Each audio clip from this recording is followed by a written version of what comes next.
Nós vamos ler a Escritura. O texto dessa manhã é primeiro livro dos Reis, capítulo 10. Primeiro Reis, capítulo 10.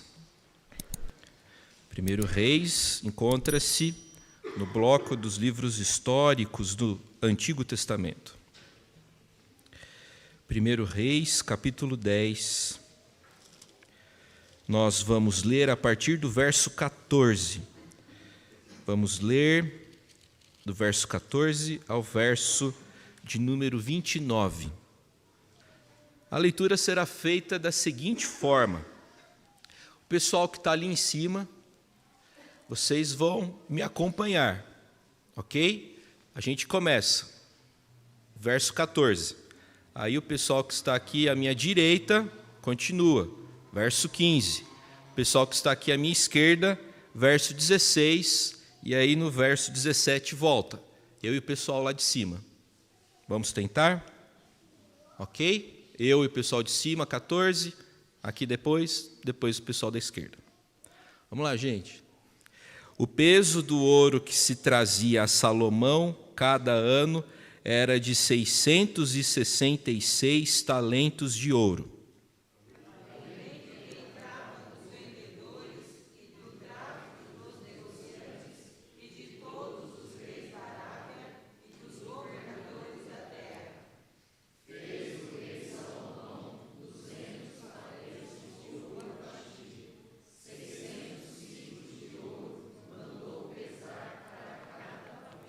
Fez também 300 escudos de ouro batido, 3 arratéis de ouro mandou pesar para cada escudo, e o rei os pôs na casa do bosque do Líbano.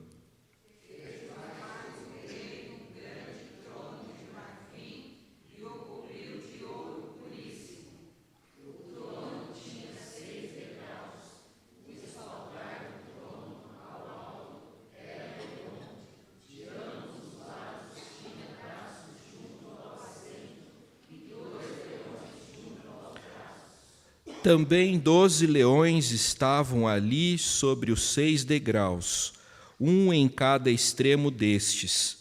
Nunca se fizera obra semelhante em nenhum dos reinos.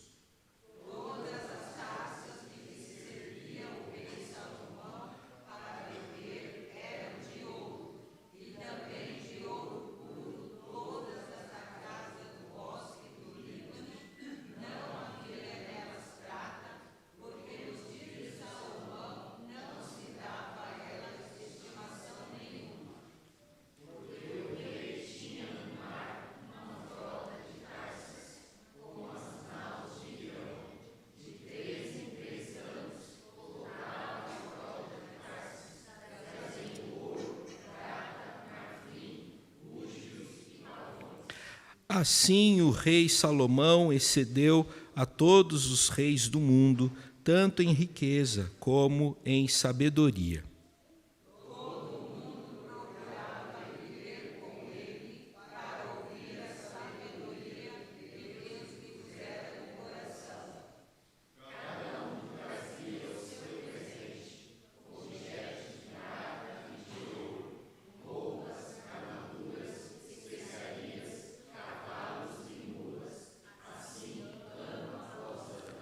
Também ajuntou Salomão carros e cavaleiros. Tinha 1.400 carros e 12.000 cavalarianos, que distribuiu as cidades para os carros e junto ao rei em Jerusalém.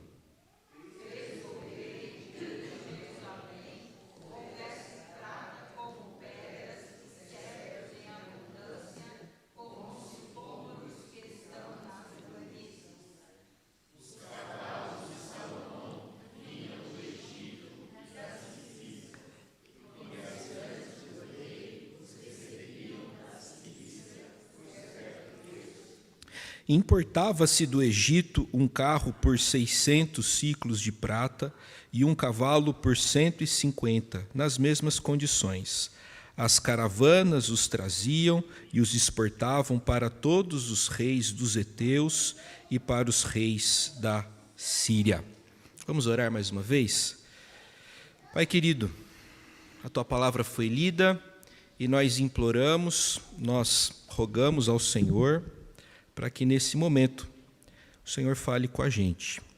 Apesar de nós, apesar daquele que tem a tarefa de pregar hoje, apesar, ó Deus, daqueles que vão escutá-la, pois tantas vezes a gente se ocupa com outras coisas, com outros assuntos, e nos esquecemos, ó Pai, de que fomos criados pelo Senhor para vivermos para Ti.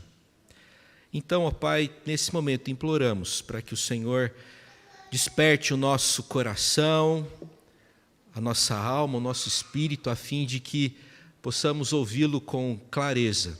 É a nossa oração, em nome de Jesus. Amém. Gente, a segunda parte do capítulo 10 de 1 Reis descreve o período de maior riqueza, de maior prosperidade do reinado de Salomão em Israel. A palavra-chave, a palavra que mais ocorre nesse trecho, é a palavra ouro, cuja ocorrência alcança 10 vezes.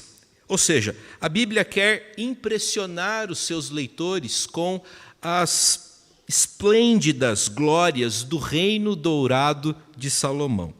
Além disso, esse trecho também aponta para o fato de que a riqueza material é passageira e que facilmente nós podemos transformar o dinheiro, o ouro, em um ídolo, em um Deus funcional.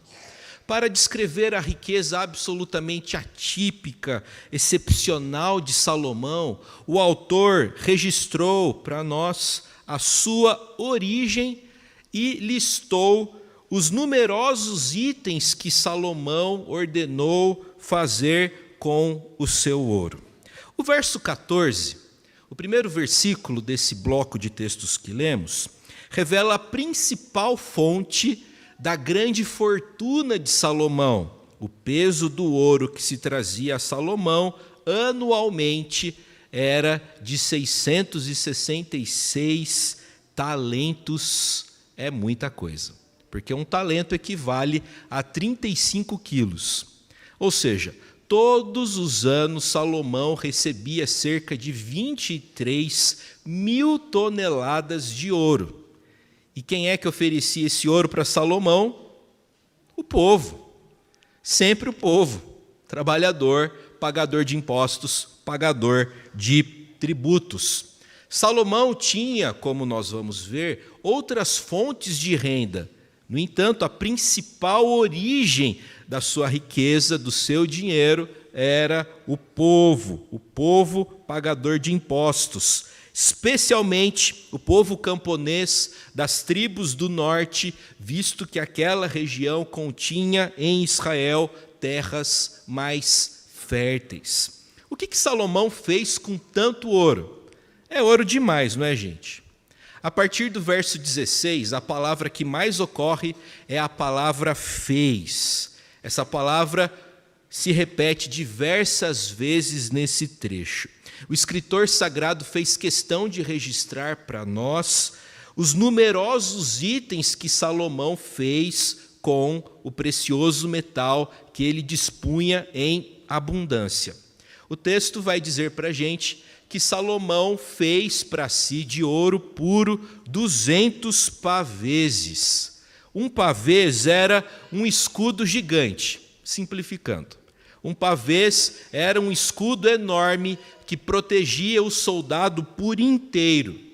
Salomão ordenou fazer 200 escudos enormes de ouro. A lista prossegue. Salomão ordenou fazer 300 escudos mais simplesinhos, mais convencionais. O que mudava é que ele era de ouro. Ou seja, Salomão dispunha de 500 escudos de ouro, 500 escudos decorativos. O texto prossegue. Salomão mandou fazer um grande trono de marfim, todo revestido em ouro. De acordo com os versos 18, 19 e 20, esse trono parecia, na verdade, um prédio, pois tem até degrau. 6 espaçosos degraus. E a lista prossegue. Salomão dispunha de incontáveis taças de ouro. Se a Escritura não deu para nós um número, é porque esse número era exorbitante. Salomão dispunha de incontáveis taças de ouro. E admito que ler no verso 21 que todas as taças de Salomão eram de ouro, isso daqui soa como uma verdadeira provocação para mim, pois eu, como muitos de vocês, eu lavo o copo de requeijão para usá-lo depois, e nem sempre esse copo é o de vidro, às vezes é o de plástico mesmo. Às vezes eu compro uma embalagem dos sucrilhos porque vem o copo promocional e uso. E nas raras vezes em que tem um copo promocional lá na pipoca do cinema, eu fico feliz da vida também. Já os copos de Salomão todos eram de ouro. Hoje em dia nós transformamos o ouro em barras maciças, como acontece lá na 2ª temporada da série La Casa de Papel. Mas o ouro de Salomão foi convertido em escudos decorativos e outros artigos. Há quem pense que os números apresentados aqui são exagerados, porém, a quantidade de ouro registrada está em conformidade com o que se era praticado na época. Por exemplo, a casa real do faraó no Egito possuía muito ouro, os templos da Mesopotâmia, muito ouro. Então, a gente não precisa duvidar desses números oferecidos aqui. Significativa parte da riqueza de Salomão veio do povo por meio do pagamento de tributos e impostos. Porém, outra fonte de riqueza de Salomão foi o comércio internacional. E, gente, Salomão foi um gênio no que diz respeito ao setor da indústria e do comércio. Ele foi capaz de compreender 1000 anos antes de Jesus, a importância da localização de Israel para o comércio no mundo da época. Repare no verso 21. O rei tinha navios que iam a Tarsis com os servos de Irão, de 3 em 3 anos voltavam os navios de Tarsis, trazendo ouro e prata, marfim, bugios, macaquinhos. Um bugio é um macaquinho. E traziam também de Tarsis pavões. A mais importante das alianças de Salomão foi aquela feita com Irão, rei de Tiro. Na verdade, essa aliança de Israel com Tiro foi feita por Davi e foi renovada por Salomão. Tiro foi reconstruída pelos fenícios no século X a.C. e foi a capital de um estado que naquela época dominava o litoral. Os navios de Tiro, os navios de Irão, emprestados para Salomão, a cada 3 anos traziam de Tarsis coisas exóticas, itens curiosos, mais ouro, mais prata, mais marfim, macaquinhos e pavões. Tarsis, localizada lá no Estreito de Gibraltar, era um lugar exótico e que tinha o encanto do desconhecido. Na imaginação popular da época, Tarsis era um paraíso distante. Como você deve estar se lembrando, Jonas queria ser profeta em Tarsis, nesse local agradável que prometia aventuras, mas ele se recusou a ser profeta em Nínive. Enfim, gente, o comércio de luxo embelezou Jerusalém e trouxe sofisticação para a corte de Salomão. Como Israel não fabricava carruagens, nem criava cavalos, resolveu importar as duas coisas. Os cavalos vinham da Cilícia e as carruagens vinham do Egito. Só que daí Salomão percebeu que ele controlava aquela rota de comércio e passou a importar cavalos e carruagens para exportá-los depois. E com isso, Israel ascendeu economicamente. Salomão ganhou muita grana como intermediário, como tal do atravessador. Gente, ouro, dinheiro, prata, marfim, bugios, macaquinhos, pavões, são coisas ruins? Claro que não.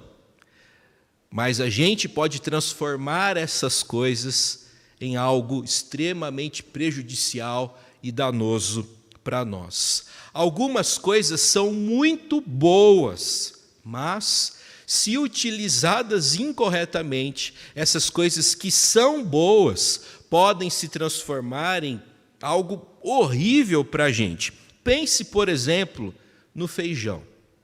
Na minha opinião, um dos melhores cheiros dentro da cozinha é o cheiro do feijão cozinhando e daquele alho e daquela cebola fritando para servir como tempero.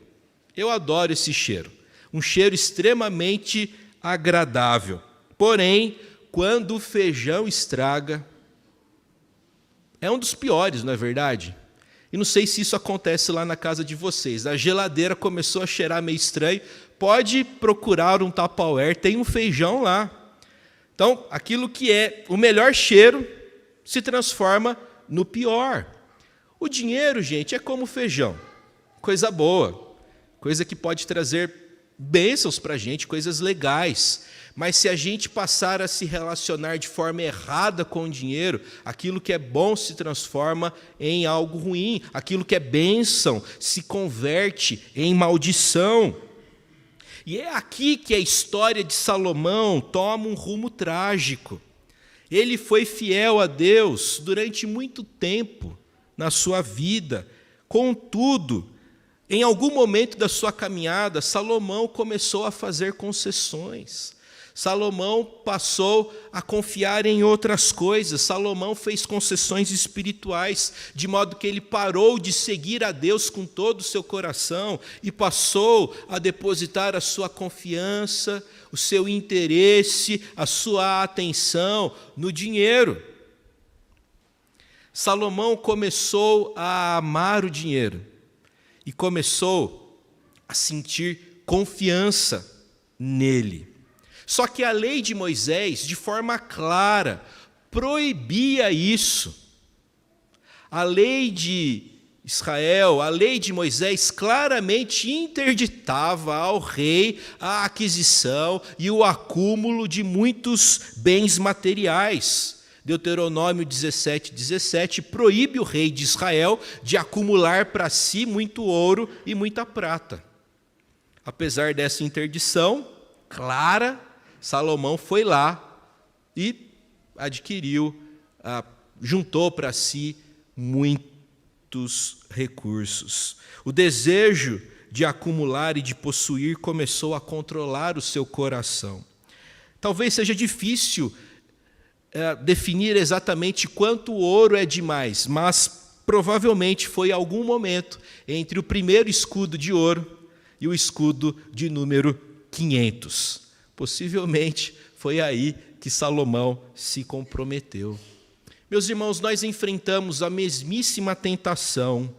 Alguns cobiçam joias, relógios, brincos bacanas. Outros sentem-se importantes com casas e carros legais. Há quem goste de tecnologia e que não se importa em pagar milhares de reais pelo último tablet ou pelo último smartphone. Pelo preço certo, no momento certo e com as motivações corretas, não há nada de errado em comprar uma joia, em comprar uma casa, em comprar o carro dos sonhos ou o iPhone mais recente. Quer usemos ouro, cartão de crédito ou Pix. O perigo é o de tentarmos encontrar segurança, saciedade e alegria em algo que a gente pode comprar. É aí que reside o perigo. É de estar chateado e de se sentir melhor depois de passar 2 horas no shopping, usando todos os cartões de crédito possíveis. O cartão da Renner, o cartão da Riachuelo, até o cartão do Boa. O perigo está em a gente precisar comprar para se sentir melhor. Meus irmãos, o nosso contentamento deve vir de Deus.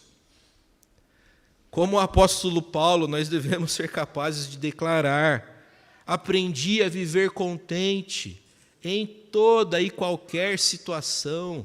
Filipenses 4º capítulo, verso 11. George Whitefield, o grande pregador do avivamento que alcançou a Inglaterra e os Estados Unidos no século XVIII, tinha um hábito curioso. Ele guardava na sua Bíblia um pedido de oração. Já viu que muitas vezes o culto está acontecendo, alguém vem com um papelzinho, entrega para o pastor, e aí o pastor oportunamente pede oração? Isso aconteceu com George Whitefield. Ele guardava um papelzinho de oração, com um pedido de oração. E nesse papelzinho estava escrito o seguinte: um jovem que ganhou uma grande fortuna pede as orações da congregação. Whitefield guardava esse papelzinho na sua Bíblia a fim de admoestar e de convencer seu próprio coração de que a riqueza não produz alegria.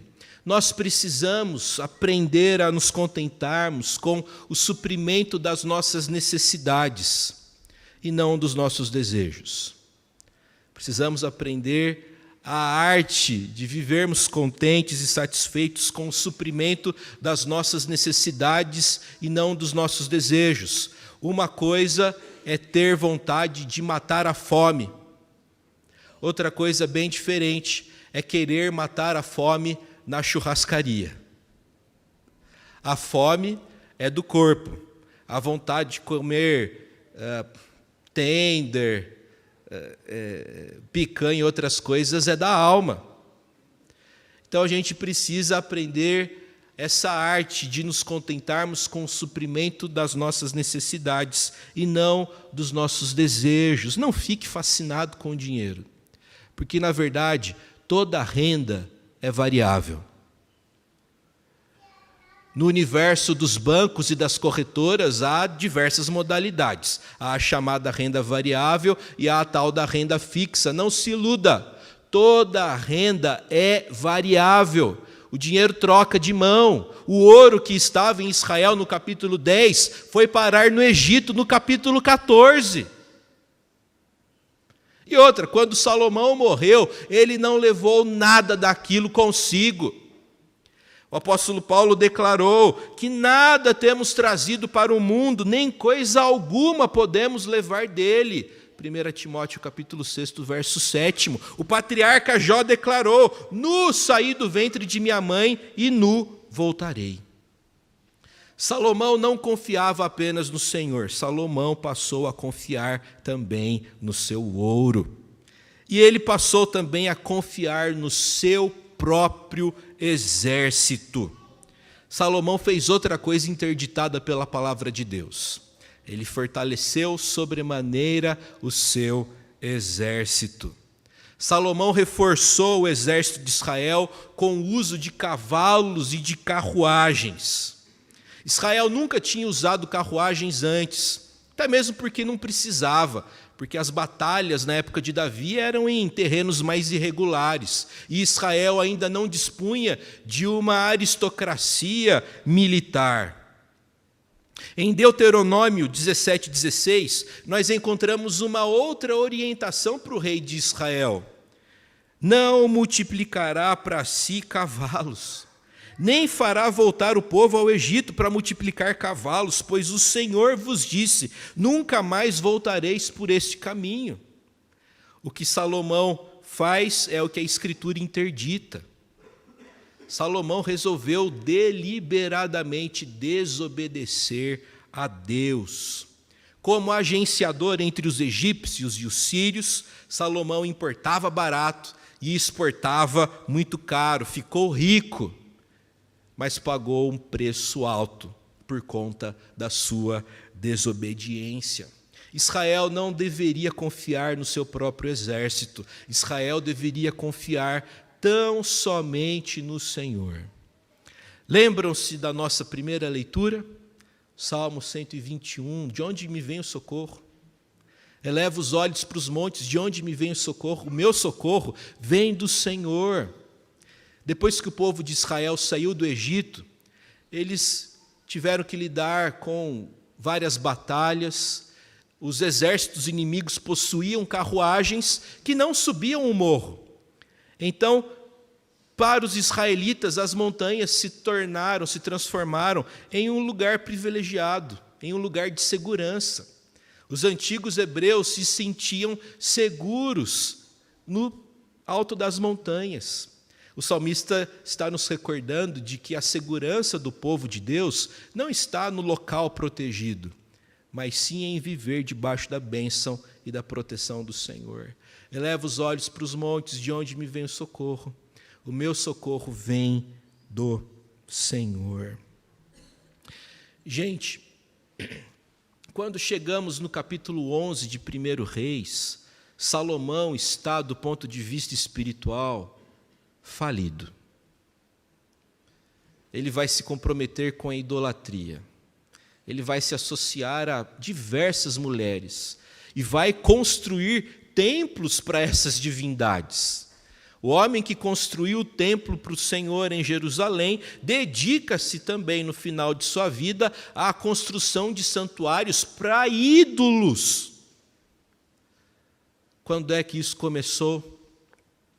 A gente já encontra sinais de advertência da sua futura queda aqui, no capítulo 10, quando Salomão passa a viver em função do dinheiro e do acúmulo de capital. A boa notícia é que o rei por excelência, o rei Jesus, nunca foi tentado. No sentido de, ele foi tentado sim, mas nunca cedeu à tentação da riqueza e do poder. Humilde e obediente à vontade do Pai, ele fez tudo para a nossa salvação e reconciliação com o Senhor. Será que Cristo é a nossa vida? Nós cantamos isso minutos atrás. Cristo é a nossa vida e o motivo do louvor.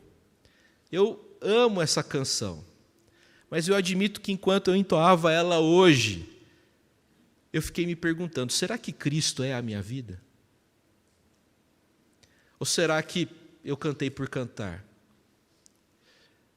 Porque quando Cristo é a nossa vida, a gente se gloria no Senhor, a gente confia nele, a gente prossegue alegremente, a despeito das inúmeras dificuldades que a vida nos traz. Então, que no final dessa reflexão, que a gente possa declarar: Cristo é a minha vida, o motivo do louvor.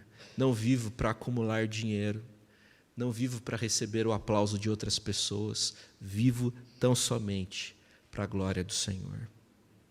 Que o bom Deus nos abençoe e nos sustente em nome de Jesus. Amém.